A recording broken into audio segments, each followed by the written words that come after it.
Hi, my name's Richard from the McLennan Collective. Today I'm here with Peter Bushby from Peter Bushby Real Estate. G'day, Peter. How are you, Richard? I'm good, mate. I'm good. So, first of all, we should stress that in this chat today, that these are your own comments and opinions. Absolutely. And on that note, what will you be talking about today? We're going to have a look at the state of the Launceston market. Last week, the Real Estate Institute of Tasmania released the Tasmanian March quarter sales results. So I thought it was appropriate just to have a closer look at what that involved and do a little bit more research in terms of how it's comparing with the highs and lows of the last 20 years. Yeah, excellent. So was this report useful to understand the market? Look, it's always useful. I think they're very beneficial. It's probably the best report that we as agents have because it's the closest we can get to real-time reporting. So, sure, it's not completely inclusive in that there are a handful of agents that are not involved, non-members, and obviously private sales, but it, over a period of time, does provide a very, very valuable window of a snapshot of the market measured on a regular basis. So it really is very helpful to track trends and understand the market in depth. So yes, yeah, very good. So the devil is in the detail, as you sort of alluded to there, Pete. Can you unpack it for us? Yeah, I'm more than happy to do that. The report from the REIT last week showed that there were 2,886 sales statewide for the quarter, which was actually up 29.6% over 2016 same period. Yeah, so that's a good lift.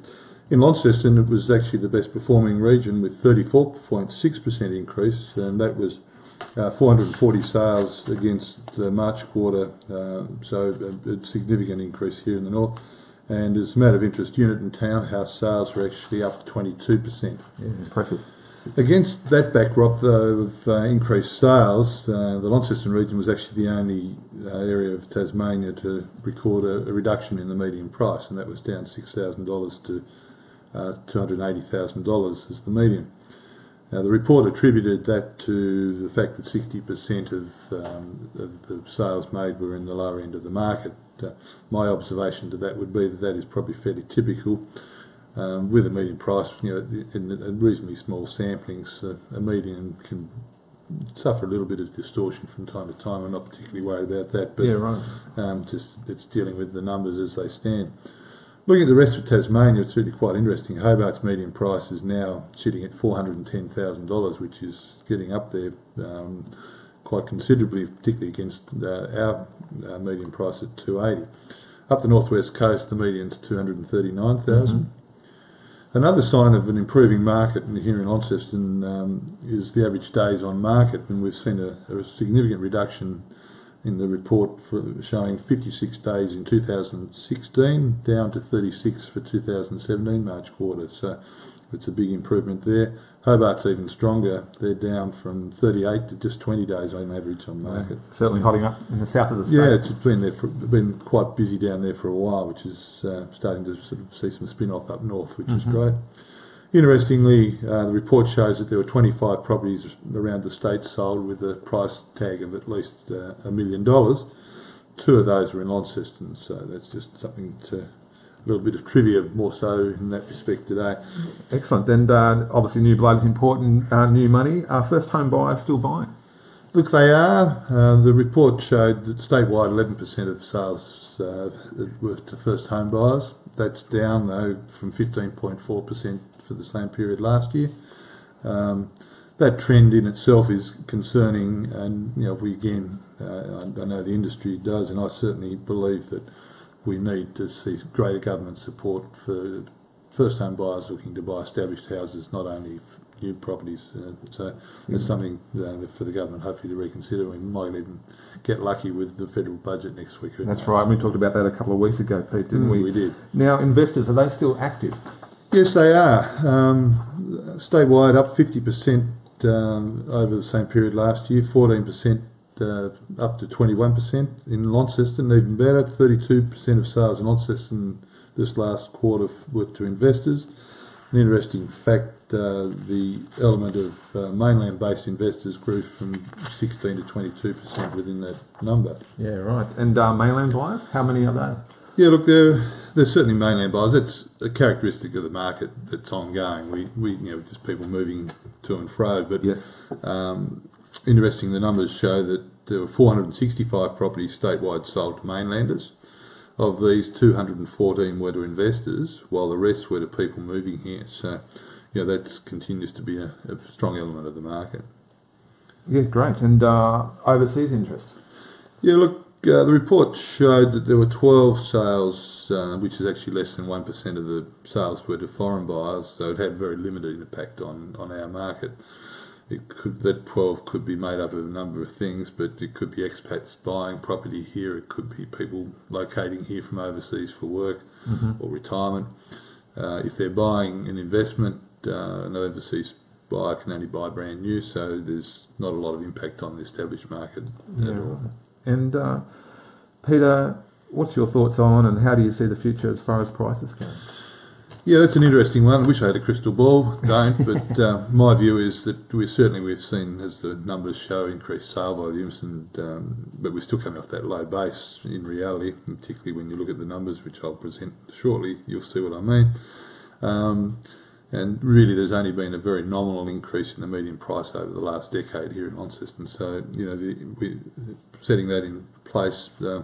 The characteristic of the market at the moment is there is quite a shortage of housing stock coming to the market, and if current economic and world events remain fairly stable, there's a strong possibility, in my view, that given the supply issue, that we'll see some modest increase in sale prices being attained into the near future. Yeah, right. And you mentioned at the start that you did a bit of research. How do the current sale numbers compare to the past?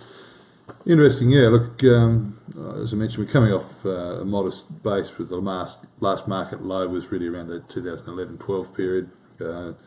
And to understand a little bit better, I delved into the sales history for the Launceston municipality itself over the last 20 years. Just to set the scene, I'll look at the numbers here. 2017 March quarter shows that there were 393 sales in the Launceston municipality. This was up 44% on the same time last year, which is really encouraging. And the report did show that $120 million worth of property was involved, so that's significant in the quarter.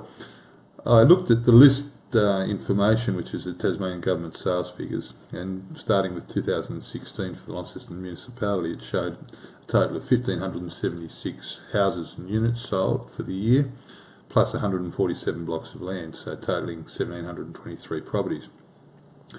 Interestingly, the list figures for 2012 show, and I believe it reflects a lot to do with the guns closure and the economic effects of the region at that stage, because we suffered more than other parts of the state, particularly the south. But there were 1,208 houses and units sold and only 99 blocks sold, which was a total of 1,307 properties against last year's result of 1,723. Definitely a low point. If you look in contrast at 2003, that was the most recent market high point, there were actually 2,768 properties sold. That's your houses and units, plus 342 blocks of land, so the massive total of 3,110 properties for 2003.